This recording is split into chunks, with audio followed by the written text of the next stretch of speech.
IFM News. IFM News. IFM News. Lokal.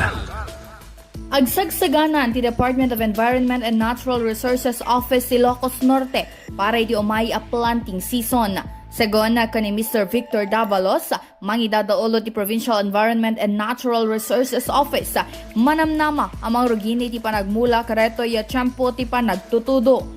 Inpasigurado na nga amin nga nurseries na hindi pagmulaan kat agbalin ag green na kan inalukoy na ti kaprobinsyaan na gundawayan iti panagtutudo tapno agmula.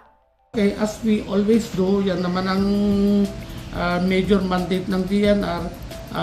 Our people's organization are still with our comprehensive site development contracts are now preparing for this planting season. Ang mga nurseries natin ay naging green ulit. Later, mangruginton dati tudo, then might be the planting will start also.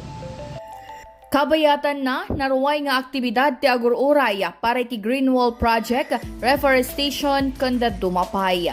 Para iti IFM News, Idol Bernadette Toledo, Tatak, IFM. IFM News. IFM News. IFM News. Lokal.